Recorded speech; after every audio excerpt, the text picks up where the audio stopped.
नमस्कार, बिज अड्डा में आपका स्वागत है। मैं हूं आलोक जोशी। बकरे की मां कब तक खैर मनाएगी, ये बात इन दिनों वोडाफोन आइडिया के शेयर होल्डरों पर लागू होती है। बाजार में तमाम लोग ये देखकर हैरत में हैं कि कंपनी का घाटा भी ऑल टाइम हाई है और उस पर कर्ज का बोझ भी। लेकिन इसके बावजूद वोडाफोन आइडिया के शेयर जहां कोरोना के पहले थे, उससे करीब करीब 1.5 गुना तो दिख ही रहे हैं। हालांकि गुरुवार को शेयर 9% गिरा है, लेकिन 10 रुपए के शेयर में से 90 पैसे निकल गए, तब भी 9 रुपए तो रहे ना। और यही शेयर पिछले साल 3 अप्रैल को 3 रुपए 15 पैसे का मिल रहा था। यानी उस दिन के खरीदारों के लिए ये आज भी 3 गुने के आसपास है।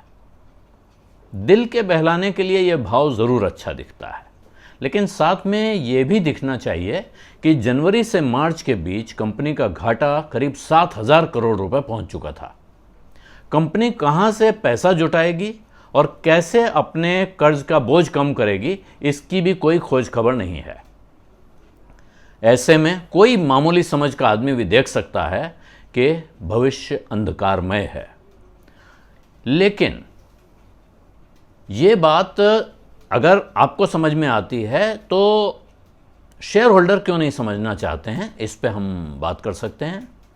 पिछले साल ही कंपनी ने ऐलान किया था सितंबर के महीने में कि वो बाजार से 25,000 करोड़ रुपए उठाएगी। अभी तक इसकी भी कोई खोज खबर नहीं है।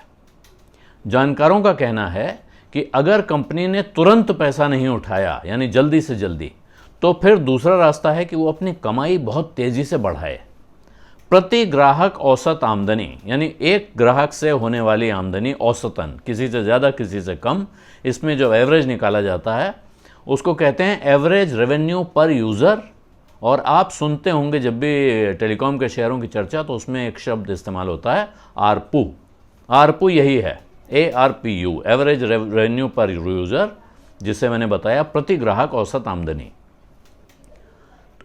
तो विद्वानों का कहना है कि इसको 2 गुना करने की ज़रूरत पड़ेगी इस कंपनी को। अभी कंपनी का आरपू इस रिजल्ट में 107 रुपये आया है, जबकि इससे पहले की तिमाही में यही आंकड़ा 121 रुपये पे था। यानी कह रहे हैं आरपू बढ़ना चाहिए, लेकिन वो उल्टी दिशा में चलता दिख रहा है, वो कम हो रहा है। और ये इकलौती मुसीबत नहीं है, मुसीबतें और हैं। गोल्डमैन सैक्स का अंदाजा है कि इस वित्त वर्ष में कंपनी को अपने कैपिटल एक्सपेंडिचर में करीब 1 तिमाही कटौती करनी पड़ेगी। 1 तिहाई, माफ कीजिएगा।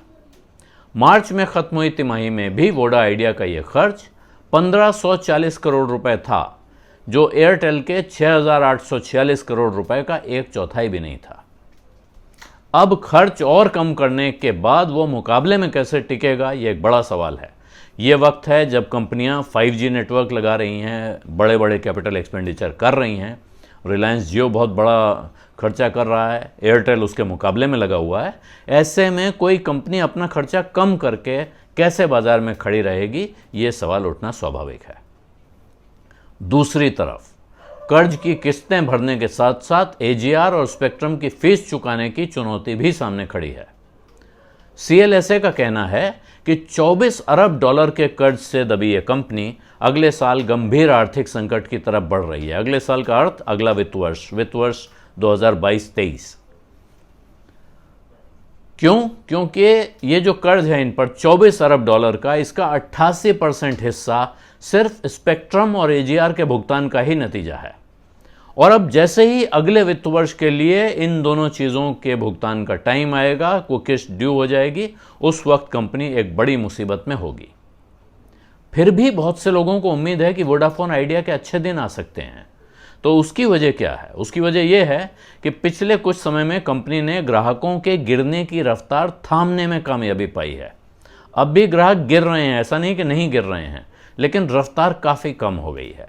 और दूसरी तरफ जो 4G सेगमेंट है, 4G ग्राहक, उनकी संख्या बढ़ गई है। वोडाफोन आइडिया ने उसमें कुछ नए ग्राहक जोड़ने में कामयाबी पाई है।